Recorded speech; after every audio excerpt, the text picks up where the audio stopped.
ನಮಸ್ಕಾರ ಗೆಳೆಯರೇ. ಭಾರತ ಅಮೆರಿಕಾದ F-35 ಖರೀದಿಸಿದರೆ ಭಾರತಕ್ಕೆ ತುಂಬ ವೆಚ್ಚವಾಗ್ತದೆ. ಹೌದು, ಇದು ಅಮೆರಿಕ ಮತ್ತು ಫ್ರಾನ್ಸ್ನ ಯುದ್ಧ ವಿಮಾನಗಳ ಬಗ್ಗೆ ಭಾರತಕ್ಕೆ ಒಂದು ದೊಡ್ಡ ಎಚ್ಚರಿಕೆಯಾಗಿದೆ.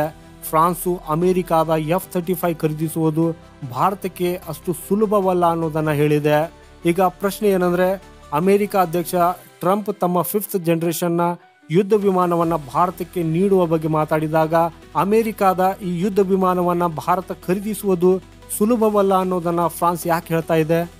ಗೆಳೆಯರೇ, ಸತ್ಯವನ್ನು ಆಧರಿಸಿದ ಈ ಸುದ್ದಿಯ ಬಗ್ಗೆ ನಿಮ್ಗೆ ಹೇಳೋದಾದರೆ ಇದು ತುಂಬ ಆಘಾತಕಾರಿಯಾಗಿರುವಂಥದ್ದಾಗಿದೆ.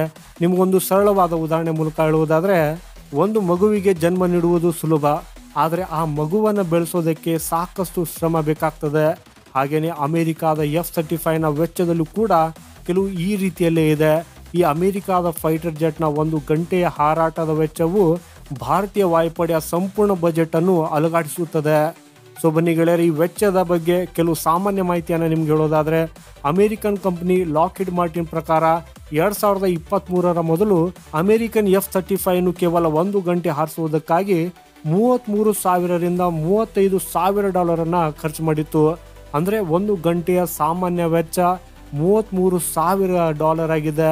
ಅದು 35,000ವರೆಗೂ ಹೋಗ್ಬೋದು.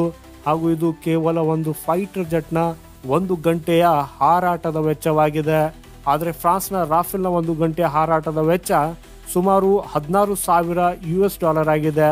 ಅಂದರೆ ಅಮೆರಿಕಾದ 5th ಜನರೇಷನ್ F-35 ಫೈಟರ್ ಜೆಟ್ಗೆ ಹೋಲಿಸಿದರೆ 1 ಗಂಟೆಯ ರಾಫೆಲ್ ಹಾರಾಟದ ವೆಚ್ಚವು ಅದರ ಅರ್ಧಕ್ಕಿಂತ ಕಡಿಮೆಯಾಗಿದೆ. ನಿಮ್ಮ ಮಾಹಿತಿಗಾಗಿ ಹೇಳೋದಾದರೆ, ಒಂದು ಫೈಟರ್ ಜೆಟ್ನ ಜೀವಿತಾವಧಿ ಕನಿಷ್ಠ 40 ವರ್ಷಗಳು ಆಗಿರ್ತದೆ. ಇಂಥ ಪರಿಸ್ಥಿತಿಯಲ್ಲಿ 40 ವರ್ಷಗಳ ಹಾರಾಟ ವೆಚ್ಚವನ್ನು ಭರಿಸುವುದು ಭಾರತಕ್ಕೆ ತುಂಬ ಭಾರವಾಗಿರಲಿದೆ. ಆದಾಗ್ಯೂ ಸುಖೋಯ್ 57ರ ವೆಚ್ಚ ಇದಕ್ಕಿಂತ ಇನ್ನೂ ಕಡಿಮೆ ಇದ್ದು, ಈ ಸುಖೋಯ್ 57ಅನ್ನು 1 ಗಂಟೆ ಹಾರಿಸುವ ವೆಚ್ಚ ಕೇವಲ $9,000 ರಿಂದ $11,000 ಅಮೆರಿಕನ್ ಡಾಲರ್ಗಳಷ್ಟೇ ಇದೆ. ಈಗ ಇಂಥ ಪರಿಸ್ಥಿತಿಯಲ್ಲಿ ಭಾರತವು 114 ಫೈಟರ್ ಜೆಟ್ಗಳನ್ನು ಖರೀದಿಸಿದರೆ, ಅದನ್ನು ಖರೀದಿಸಿದ ನಂತರ ಯಾವ ಫೈಟರ್ ಜೆಟ್ ಭಾರತಕ್ಕೆ ಅತ್ಯಂತ ದುಬಾರಿಯಾಗಿದೆ ಅನ್ನೋದನ್ನು ನೀವು ಅಂದಾಜಿಸಬಹುದು.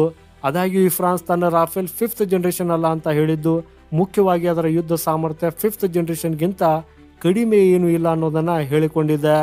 ಈಗ ಮೇಂಟೆನೆನ್ಸ್ ಮತ್ತು ಇತರ ನಿರ್ವಹಣಾ ವೆಚ್ಚಗಳ ಬಗ್ಗೆ ಹೇಳುವುದಾದರೆ, ಫ್ರಾನ್ಸು ತನ್ನ ರಾಫೆಲ್ ಅಮೆರಿಕಾದ F-35ಗಿಂತ 40% ಕಡಿಮೆ ವೆಚ್ಚವಾಗಲಿದೆ ಅನ್ನೋದನ್ನು ಹೇಳಿಕೊಂಡಿದೆ. ಹಾಗೂ ರಷ್ಯಾ ಕೂಡ ಸುಖೋಯ್ 57 ರಾಫೆಲ್ಗಿಂತ 40% ಕಡಿಮೆ ವೆಚ್ಚವಾಗಲಿದೆ ಅನ್ನೋದನ್ನು ಅದೇ ಹೇಳಿಕೆಯನ್ನು ಕೊಡ್ತಾ ಇದೆ. ಹಾಗೆ ನೋಡೋದಾದರೆ ರಾಫೆಲ್ F-35ಗಿಂತ ಅಗ್ಗವಾದರೆ ಅದೇ ರಷ್ಯಾದ ಸುಖೋಯ್ 57 ರಾಫೆಲ್ಗಿಂತ ಅಗ್ಗವಾಗಿರಲಿದೆ. ಇದು ತುಂಬ ಸಾಮಾನ್ಯ ಮಾಹಿತಿಯಾಗಿದ್ದರೂ ಯಾವುದು ಉತ್ತಮ ಇದೆ ಅನ್ನೋದನ್ನು ನಮ್ಮ ವಾಯುಪಡೆ ಮಾತ್ರ ನಿರ್ಧರಿಸಲಿದೆ. ಗೆಳೆಯರೇ, ಈ ಮಾಹಿತಿ ನಿಮಗೆ ಇಷ್ಟವಾದರೆ ಕಾಮೆಂಟಲ್ಲಿ ನಿಮ್ಮ ಅಭಿಪ್ರಾಯವನ್ನು ತಿಳಿಸಿ.